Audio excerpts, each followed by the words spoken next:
ব্যাপার লাউটা কাটতেছে না কেন লাউর ভিতর হইলোটা কি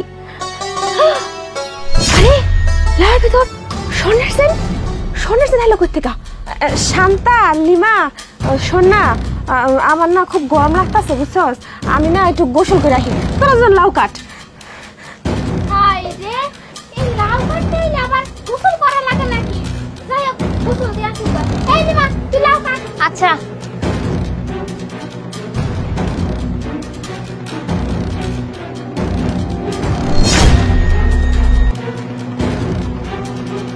লিমা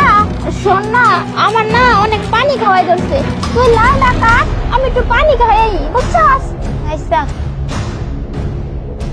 এরা যে কি করে না কিছু বুঝি না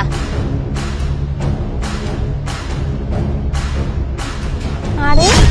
লাউয়ের মধ্যে চেন স্বর্ণের চেন কেউ দেখার আগে আমি লুকাই ফেলাই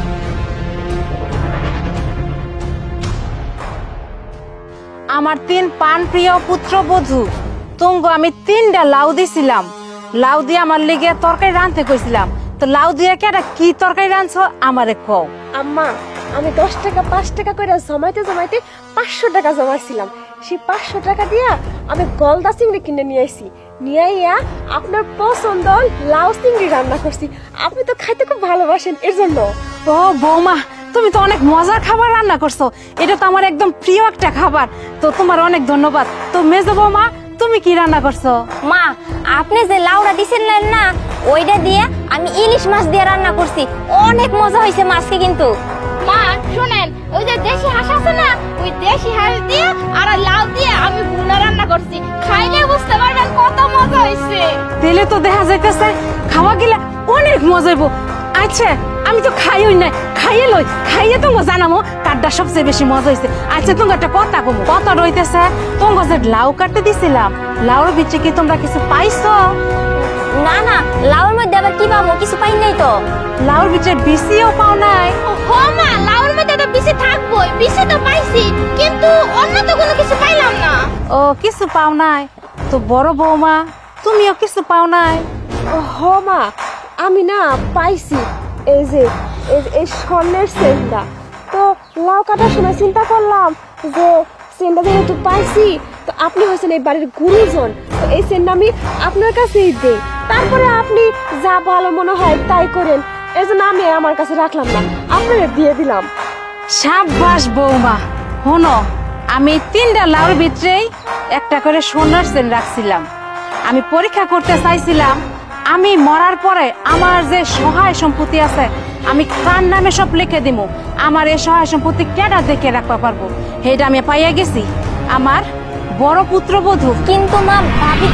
ভাবি একটা সত্যি কথা কইবা তুমি কি লাউর ভিতরে কিছু পাইছো না তো আমি তো লাউর ভিতরে কিছু পাই নাই লাউর মধ্যে একটা জিনিস পাইছি আমি কিন্তু সত্যি কথাই কইতেছি লাউর ভিতরে না সত্যি সেম পাইছি ও তোরা দুজনেই পাইছস হ্যাঁ আমিও তো পাইছি কিন্তু তুমি ভাব নাই হ্যাঁ ওই সেন তো আমিও পাইছি ও শুনো বাবু তাহলে একটা কাম করি সেন না মাইনে দিয়ে দিগা তাহলে মাই খুশি হইব না বাবা আমি ওই সেন দিব না তো যদি মনে চায় তোরা দিতে পারোস শোন আঙ্গ শাশুড়ি তো আঙ্গ তেমন ভালোই বাসে না আঙ্গ নামে সবসময় বদনাম করতে থাকে কাম নিয়ে খুঁড়া দিতে থাকে আঙ্গ নামে 1 গ্লাস পানি বেশি খায় তো আমি কে লিখে দিতে যাবো ক আমি দিব না ওই সেনটা আমি আমার কাছে রেখে দিব আমার যখন মনে চায় আমি বেচে দিলাম বা কিছু কিনলাম তো যদি মনে চায় তোরা দিতে পারোস কিন্তু আমি দিব না শোন শাশুড়ি না শাশুড়ি হয় কোনোদিন মা হয় না ওই পরের বেটি কোনোদিনও আমাকে নিজের মেয়ের মতো ভালোবাসতো না তাই আমি দিব না তোকে মনে চাইলে তোরা দেখা এই মাথা উঠুন দিলে দে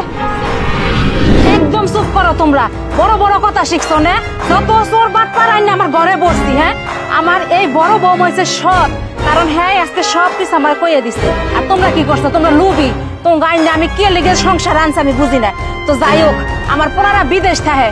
পোনারা বিদেশ আহানের পরে আমি হ্যাঁ সব ভুললে কমু তারপর আপনারা সিদ্ধান্ত নিব তঙ্গলে গড় করবো না তঙ্গ সাইডে দিব, কারণ আমি তো তঙ্গলে গড় করতাম না, পুনরায় গড় করবো। এর লিগে পুনরায় সিদ্ধান্ত নেব। আমি আর কয়দিন বেঁচে থাও অহন্তেন আমি সিদ্ধান্ত নিচ্ছি, আমার যত সহায় সম্পত্তি আছে সব আমার এই বড় বৌমা প্রিয়া দেখবো, কারণ হ্যাঁ পরীক্ষায় পাশ করছে। তঙ্গ কোনো আর কিছু দেখতে দিব না, ঠিক আছে? ঠিক কইছেন আপনি, ভাবি অনেক বালা। আর হন তোর আমি বিয়ে দেবো এরকম তোর বদমাস রেখে বিয়ে দিতাম না, বালা মাইয়া দেখে এই যে যেমন প্রিয়া আছে না এরকম লক্ষ্মী, তারপরে সব মাইয়া দেখে তোরা বিয়ে দেবো, বুঝছাস? ঠিক আছে আচ্ছা বড় বাবা তোমার লাউর কাই জানছ, আমি খাইয়ে একটু টেস্ট করে হাই গে আইসে।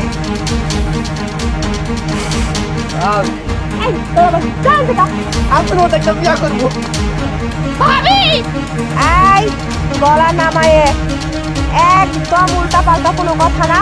আর গলা নামায়ে কথা বলবি আমার সঙ্গে, কারণ এই বাড়ির সমস্ত দায়িত্ব এখন আমার। আমি যদি চাই না তো দুইটারে শুধু ঘাট ধাক্কাতে বাইর থেকে বাইর করে দিতে পারি। শোন, আমি না তোর মতো বোকা না, আমি এই ব্রেন দিয়া খেলি, আমি এত কাঁচা খেলোয়াড় না।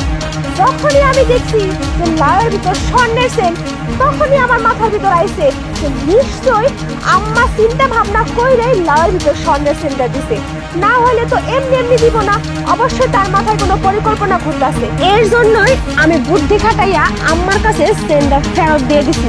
শোন, এখন থেকে দুইজন ভালোভাবে থাকবি, আর আমি যা করবো তাই শুনে চলবি, না হলে কিন্তু তোকে দুইটার কপালে দুঃখ আছে। শোন,